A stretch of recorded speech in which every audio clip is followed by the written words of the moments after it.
ಒಡಿಶಾಲಿರೋ ಪುರಿ ಜಗನ್ನಾಥ್ ದೇವಸ್ಥಾನಕ್ಕೆ ಬಂದಿದ್ವಿ. ಕೃಷ್ಣನ ದರ್ಶನ ಏನೋ ಚೆನ್ನಾಗಾಯ್ತು. ಆದ್ರೆ ಇಲ್ಲಿರೋ ಜನ ಏನ್ ಗುರು ಈ ಪಟಿ ಹಿಂಸೆ, ಎಲ್ಲದಕ್ಕೂ ದುಡ್ಡು ದುಡ್ಡು ದುಡ್ಡು ಅಂತ ಹಿಂಗ್ ಓದಾಡ್ತಾರಲ್ಲ ಗುರು. ಅಲ್ಲೇ ಒಳಗಡೆ ಹೋಗಿದೀವಿ ದೇವಸ್ಥಾನ ಹತ್ರಕ್ಕೆ.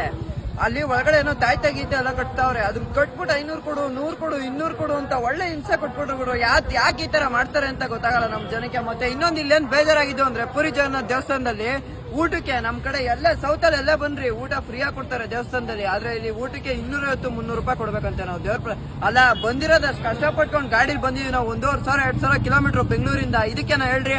ಇಲ್ಲಿ ನೋಡ್ರಿ, ಇಲ್ಲಿ ನಾವ್ ಆಕ್ಟಿವ್ ಅಲ್ಲಿ ಅದು ಕಷ್ಟ ಬಿಟ್ಕೊಂಡು ಕೂತ್ಕೊಳಕ್ ಆಗಲ್ಲ. ಇಲ್ಲಿ ಕೆಳಗಡೆ ಓಪನ್ ಆಗ್ಬಿಟ್ಟೈತೆ, ಬಗಲ್ ಉರಿತಾ ಇರ್ತದೆ. ದಿನ ಗಾಡಿ ಓಡಿಸ್ಕೊಂಡ್ ಬರ್ತಾ ಇದ್ರೆ ನಾವು ಅಷ್ಟೆಲ್ಲ ಮಾಡ್ಕೊಂಡು ಫೈನಲ್ ಆಗಿ ಒಡಿಶಾಗ್ ಬಂದು ಒಡಿಶಾಲಿರೋ ಪುರಿ ಜಗನ್ನಾಥ್ ದೇವಸ್ಥಾನನು ಎಕ್ಸ್ಪ್ಲೋರ್ ಮಾಡ್ಬಿಟ್ವಿ. ಆದ್ರೆ ಎಲ್ಲ ಖುಷಿ ಆಯ್ತು. ಕೃಷ್ಣನ್ ದೇವಸ್ಥಾನ ಎಲ್ಲ ಹೊರಗಡೆ ಎಲ್ಲ ಹೋಗಿ ಎಲ್ಲ ದೇವ್ರ ದರ್ಶನ ಎಲ್ಲ ಚೆನ್ನಾಗಾಯ್ತು. ಆದ್ರೆ ಬೇಜಾರಾಗಿದ್ದ ಸಂಗತಿ ಒಂದೇ, ದುಡ್ಡು ದುಡ್ಡು ದುಡ್ಡು. ಇಲ್ಲಿ ಜನ ದುಡ್ಡುಗೋಸ್ಕರ ಏನ್ ಬೇಕಾದ್ರೂ ಮಾಡ್ಬಿಡಂಗೆ ಇದಾರೆ ಹೊರಗಡೆ ಇರೋರು ಜನರು.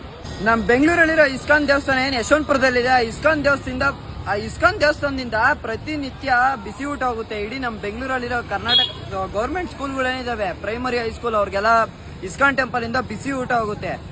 ಅದು ಅಲ್ಲೇನ್ ಪುರಾಣ ಅಷ್ಟೊಂದು ಪೌರಾಣಿಕತೆ ಜಾಸ್ತಿ ಇಲ್ಲ ಅಲ್ಲಿ. ಆದ್ರೆ ಈ ದೇವಸ್ಥಾನದಲ್ಲಿದೆ ಕೃಷ್ಣನ ಹೃದಯದ ಭಾಗ ಈ ದೇವಸ್ಥಾನದ ಒಳಗಡೆ ಇದೆ ಅಂತ ಹೇಳ್ತಾರೆ. ಕೃಷ್ಣನ ಹೃದಯ, ಒರಿಜಿನಲ್ ಹೃದಯ ಏನಿದೆ ಅದು ಈ ದೇವಸ್ಥಾನದಲ್ಲಿದೆ.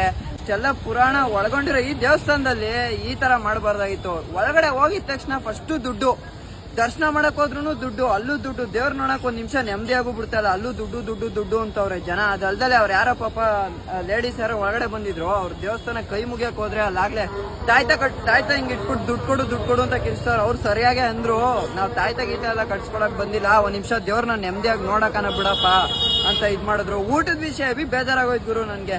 ನಾನು ಪ್ರಸಾದನಾದ್ರೂ ನೆಮ್ಮದಿಯಾಗಿ ಸಿಗುತ್ತೆ, ದೇವ್ರನ್ನ ನೋಡಕ್ ಬರ್ಬೇಕಷ್ಟೇ. ಇಲ್ಲಿ ಅದು ಬಿಟ್ಟು ಬೇರೆ ಏನು ಮಾಡಕ್ ಆಗದೇ ಇಲ್ಲ. ಈ ಜನ ಬರೀ ದೇವಸ್ಥಾನ ಅಂತಲ್ಲ, ಇಲ್ಲಿ ಏನಕ್ಕೆ ಹೋಗ್ರಿ, ಚಪ್ಪಲಿ ಬಿಡಕ್ ಹೋಗ್ರಿ, ಬ್ಯಾಗ್ ಇಡಕ್ ಹೋಗ್ರಿ, ರೂಮ್ ಮಾಡಕ್ ಹೋಗ್ರಿ, ಎಲ್ಲದಕ್ಕೂ ಡಬಲ್ ದುಡ್ಡು. ಊಟ ತಗೊಳಕ್ ಹೋದ್ರು ಡಬಲ್ ದುಡ್ಡು. ಇಲ್ಲಿ ಒಳ್ಳೆ ಶಾಪಿಂಗ್ ಕಾಂಪ್ಲೆಕ್ಸ್ ತರ ಆಗ್ಬಿಟ್ಟೈತೆ. ಒಳಗಡೆ ಎಲ್ಲ ಮಾರ್ಕೆಟಿಂಗ್ ಮಾಡ್ಕೊಂಬಿಟ್ಟವ್ರ ಅವ್ರವ್ರೆ. ಎಲ್ಲ ದುಡ್ಡು ಕೊಡ್ಬೇಕು, ದುಡ್ಡು ಕೊಟ್ರೆ ದೇವ್ರನ್ನ ತೋರ್ಸೋದು, ಇಲ್ಲಿ ತೋರ್ಸಲ್ಲ, ಆ ತರ ಮಾಡ್ತಾವ್ರಿ. ಯಾವ ದೇವ್ರು ಬಂದು ಈ ತರ ಹೇಳಿರಲ್ಲ ಅಲ್ವಾ. ನಾವು ಬರೋದು ಎಷ್ಟೋ ನಾವು ಬಿಡಿ, ನಾವು ಗಾಡಿಲೆಲ್ಲ ಕಷ್ಟಪಟ್ಕೊಂಡ್ ಬಂದ್ವಿ. ಅದಲ್ದಲ್ಲ ವಯಸ್ಸಾಗಿರೋರು ಇವರೆಲ್ಲ ಪಾಪ ದೂರದಿಂದೆಲ್ಲ ಬರ್ತಾರೆ. ಈ ತರ ದಯವಿಟ್ಟು ಮಾಡಕ್ ಹೋಗ್ಬಾರ್ದು. ಇದು ತುಂಬಾ ಬೇಜಾರಾದಂತ ವಿಷಯ ನಮ್ಗೆ ಇಲ್ಲಿ ಬಂದಿದ್ದಕ್ಕೆ. ಕೃಷ್ಣನ ಹೃದಯದ ಭಾಗ ಇರೋ ಈ ದೇವಸ್ಥಾನದಲ್ಲಿ ನಾರ್ಮಲ್ ಜನರಿಗೆ ಹೃದಯನೇ ಇಲ್ಲ ಇಲ್ಲಿ. ಯಾಕಂದ್ರೆ ಅಷ್ಟು ಕಠಿಣವಾಗಿ ನಡ್ಕೊಂತಾರೆ ಇಲ್ಲಿ. ಬೇಜಾರಾಗೋಯ್ತು ಈ ಜಾಗದಲ್ಲಿ.